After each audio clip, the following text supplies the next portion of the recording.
Yes, Charleston White is correct. I'm a rapper, not a dealer. Be sure to catch my new show, 50 Cent, 50 Ways to Get You Going. I see that Meech Home concert got the streets talking. The biggest Meech Home, streets back, that's what I'm talking about. That's how real niggas come home and get it down. 50, who own your masters? Who own your masters? I buy your masters. You better. I will buy your masters. Word on the street is that 50 Cent has just humiliated Big Meech in the coldest way possible. Reportedly, Rick Ross tricked Meech out of a staggering $120 million deal, leaving 50 to laugh all the way to the bank. Ross had previously hyped Meech up with grand promises of a major comeback, including blockbuster movies and massive projects that were supposed to be game-changing. However, instead of following through, Ross allegedly left Meech with nothing. The disrespect has gotten so intense that fans are now speculating the only way for the feud to end is for Meech to step into the ring and physically confront 50 Cent. Given 50 Cent's track record, he would likely be more than happy to turn such an event into a pay-per-view spectacle, all for the sake of further embarrassing Big Meech.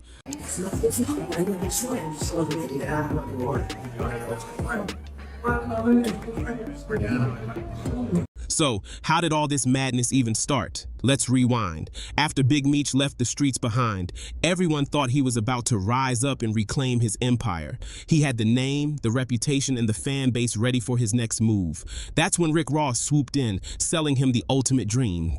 He promised a $120 million film deal, massive projects, and the type of comeback that would make Meech a legend all over again. However, all those promises turned out to be nothing but hot air. Ross was out here talking big, but when it came time to deliver, he gave Meech absolutely nothing. And now, instead of standing tall, Meech is being clowned by 50 Cent, who is turning his name into a non-stop punchline. Here is the clip where Ross laid out those promises, loud, clear, and bold, like he really meant it. On paper, it looked like Big Meech was finally about to cash in on his legendary name. The hype was crazy, and Ross made it sound like Meech was stepping into a brand new empire. But when the smoke cleared, it turned out Ross never delivered a single thing. Instead, he basically used Meech's name like a trophy piece, flexing on 50 Cent, the rival he has been obsessed with for years. While Ross was dangling fake movie deals and throwing around clout, 50 was the one really cutting checks. He funded the entire BMF series. He personally covered Lil Meech's acting classes, and he gave him the type of platform no one else was willing to provide. Ross, on the other hand, had nothing but empty words and gained free PR off of Meech's back. Yeah, so look, I do want to do a BMF film because you've been entertained by a lackluster, small budget series. Now it's time to do a big budget film. Which director? Shout out to my homie, F. Gary Gray, Antoine Foucault, what's up? Tarantino, it's a lot of legends. This is big, I can feel it. It's not just 50 Cent saying this either. People close to him have vouched for it. Tony Yayo even broke it down step by step, explaining how 50 was the only one putting in the actual work while Ross was just running his mouth. Now the reports are ugly. Word is that Meech is frustrated and broke, and he is realizing way too late that Ross never cared about his comeback. Ross only linked with him as a chess move to taunt 50. Instead of leveling up, Meech is now looking like nothing more than a pawn in somebody else's feud. It is humiliating, especially when the receipts show 50 was the one carrying the weight the entire time. Here is Tony Yayo breaking it all down with the receipts that prove who really had Meech's back. The fake promises were messy enough, but things took an even crazier turn once Big Meech's son was thrown into the mix. Out of nowhere, Lil Meech was spotted hanging out with Rick Ross at the club. That is when the whole situation spiraled out of control. Think about it. Just days earlier, leaked texts were flying around where Lil Meech was supposedly saying, F Ross. The internet ran with it and fans were convinced the tension was real. Then boom, he is suddenly in the club side by side with Rick Ross, whispering in his ear like they are best friends, taking photos, flashing smiles, and partying under glowing red lights like nothing ever happened. It made no sense at all, and the contradictions had people screaming online. Of course, 50 Cent wasn't about to let that slide. He pounced on the viral moment instantly, instantly, pulling one of the coldest troll moves from his playbook. He cracked a joke, saying Ross told Lil Meech to hand over his dad's address so he could send some wings from Wingstop. Savage. Imagine your family drama being turned into a fast food punchline for the entire world to laugh at. It doesn't get more brutal than that. That one calm, and it had the internet in tears. Once again, 50 showed how easily he can flip a serious situation into comedy gold while leaving his rivals looking weak. Okay, you understand that? My mom or somebody? We'll do that after. Okay. All right, just turn around for me, be cooperative. Everything's on video and audio surveillance. Plus, I'm on body cam. You understand that? Sure. I understand. Okay. But let's be realistic. The Wingstop joke wasn't just playful shade. It was 50 Cent sending a loud and clear message. Ross isn't helping Meech build his career. He is just tossing him scraps to keep him quiet. And if you thought that was harsh, wait until you hear what 50 said next, because this one shook the entire fan base. Out of nowhere, 50 posted and later deleted a bombshell about Lil Meech himself. He claimed that behind the scenes he had to personally step in and send Lil Meech to rehab. According to 50, things were getting wild on set. He said Meech was showing up high, so out of it, that during a weapons test he threw up because he couldn't handle it. Then, to make it worse, they found whippets in his truck. 50 even admitted he didn't know what whippets were. He literally had to Google it. The way he told the story, he was painting himself as the only responsible one, the guy trying to keep Lil Meech on track while everyone else looked the other way. Here is where it gets even uglier. 50 implied that while he was stepping in to save Lil Meech's career, his own father was encouraging the same reckless habits that were dragging him down. That is a brutal contrast, and it hit fans hard. It doesn't stop there either. Lil Meech even ended up getting arrested at an airport, which only added fuel to the narrative that things were spiraling out of control. If you connect the dots, it paints a picture that is way bigger than just a rap beef. It's a complex family drama with bad choices, and 50 is positioning himself as the only one holding it all together.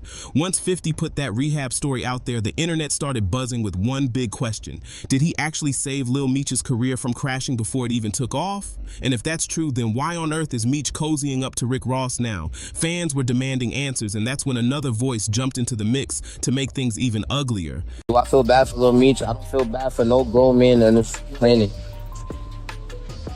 Like, I'm a grown man. Why the f I gotta feel bad for another grown man? Like, you a grown man too. What you asking for my sympathy for?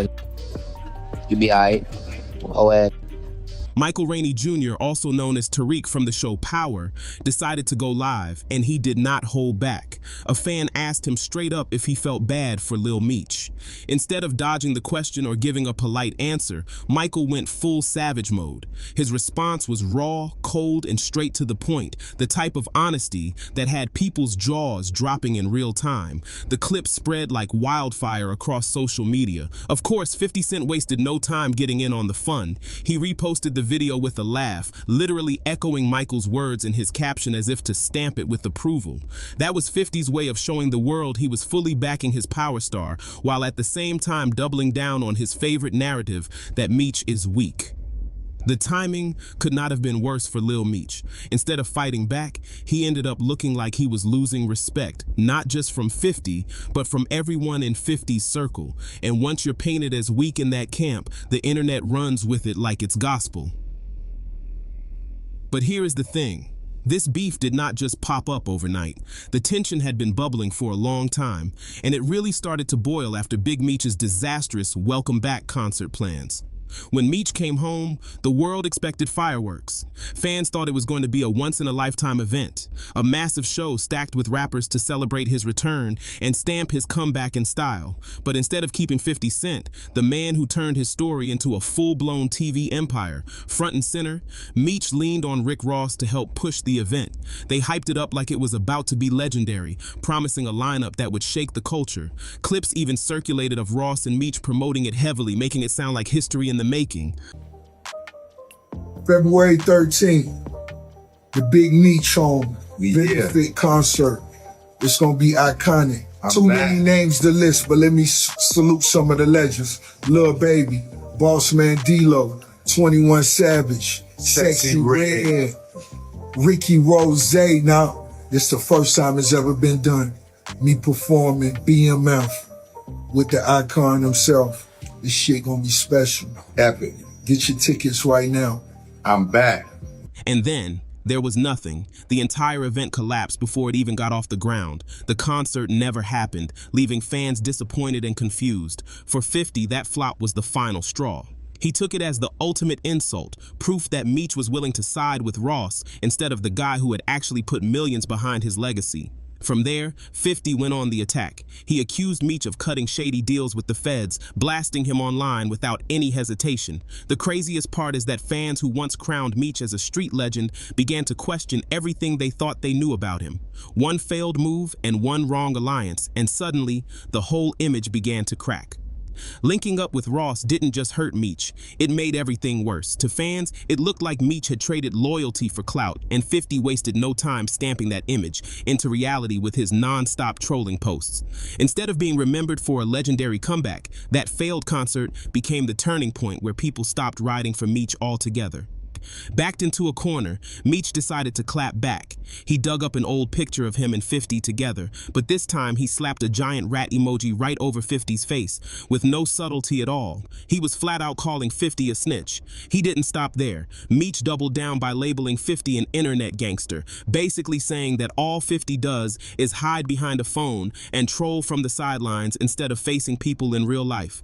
Rick Ross couldn't resist jumping in either. He piled on with his own digs, mocking 50 for being bothered about their link-up. To fans, it looked like a tag team effort, with Ross co-signing Meech just to poke the bear harder and keep 50 seething. At one point, Ross even clowned 50 directly, making jokes about how bitter he looked seeing Meech standing next to him. I wasn't going to address this, because I'm not trying to let nobody trick me off the streets.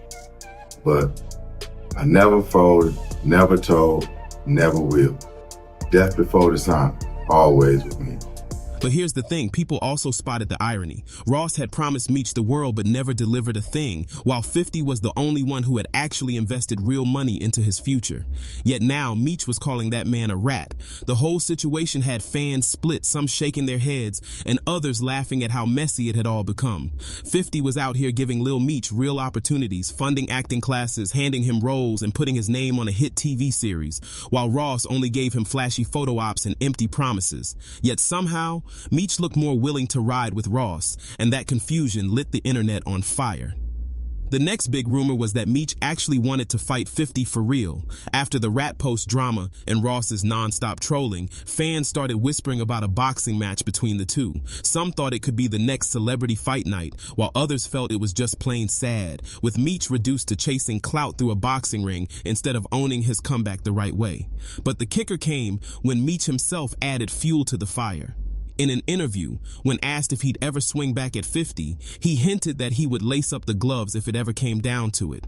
Even if it sounded half like a joke, the internet grabbed it and ran wild. Once the boxing chatter hit the blogs, the story exploded everywhere. Memes, fan posters, and even fantasy fight cards started circulating online. People wanted to see it go down. Just as the fight hype was heating up, Whack 100 jumped into the mix and completely flipped the narrative.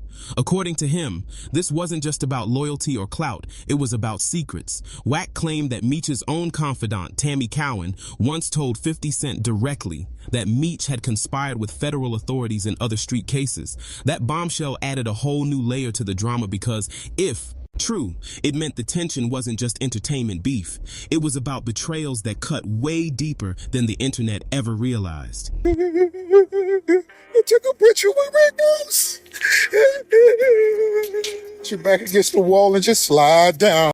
In other words, Whack was dropping a heavy hint. Big Meech might not have been as loyal to the streets as everyone believed, and that's exactly where 50's snitch narrative really gained steam. But Whack didn't stop there. He stirred the pot even more, claiming that Tammy Cowan, Meech's own confidant, may have had her own reasons for flipping on him. According to Whack, Tammy could have felt abandoned after Meech got locked up, or maybe she was just fed up with him trying to snatch back his life rights he had already negotiated away to 50 for the BMF series. If that's true, it paints an ugly picture. It means the very person closest to Meech might have been secretly feeding 50 the ammo he has been using against him this whole time. That's not just betrayal, that's devastating, and Whack didn't sugarcoat a thing. He put it bluntly, making fans wonder if Meech's downfall was being written from inside his own circle. But whether Wack was exposing facts or just stirring chaos, one thing was crystal clear. It handed 50 even more fuel to keep going. Fans instantly jumped back online to clown Meech harder than ever. And then came one of the most talked about moments. Meech popped out rocking Kanye West's iconic graduation jacket. On the surface, it looked like a simple fashion flex, but the internet caught the symbolism immediately. To them, it wasn't just a jacket, it was a desperate attempt at relevance, proof that Meech was leaning on borrowed clout instead of standing on his own legacy. That Kanye graduation jacket wasn't just a random fashion choice.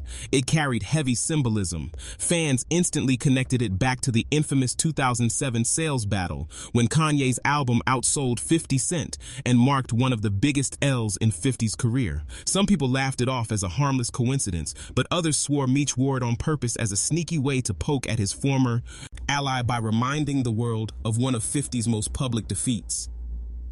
But here is what really got people talking. It wasn't what Meech did, it was what 50 didn't do. Normally 50 is lightning quick when it comes to roasting somebody's outfit, posting screenshots of awkward poses, or clowning them until it trends. But this time, there was nothing. Pure silence.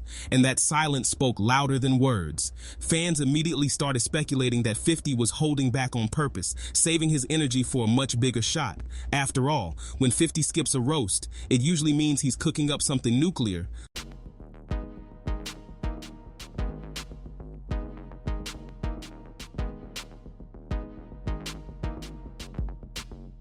At this point, it became obvious this was not just harmless trolling anymore. 50 Cent had locked in on Meech as if it were personal. Most feuds eventually fade out, but with Meech, every single move gets a reaction, and the pattern looks more like obsession than rivalry. Some fans think it's a pure betrayal that 50 put Lil Meech on, only to watch him turn around and cozy up to Ross. Others say it's all about power. 50 doesn't just want to win, he wants to crush anyone who dares to cross him, and right now, Meech is stuck at the center of that storm. Letting Meech slide was never an option for 50. In his world, showing mercy looks like weakness, and 50 has built his entire career on never letting an enemy breathe. That's why fans are convinced that if this ever leaves Instagram and actually hits the boxing ring, it won't just be a spectacle for entertainment. It will be the brutal final chapter in a feud that has already spiraled way past music, way past trolling, and way past business. At this point, it is personal. On one side, you've got a man fighting to protect his legacy, desperate to hold on to the respect his name once demanded. On the other, you've got 50 grinning while he tears that legacy apart piece by piece, turning it into comedy for millions of followers. It's savage and relentless. The way things are moving, it feels less like internet chatter and more like the inevitable next step. The real question is, when that moment finally comes, will it be redemption for Meech or just another roast for 50 to turn into a viral punchline? Either way, this saga is not slowing down, it's only getting uglier. But now, I want to hear from you. Do you think Big Meech can bounce back and reclaim his respect, or is 50's trolling too powerful to beat? Drop your thoughts down below and don't forget to like, share, and subscribe for more wild stories just like this.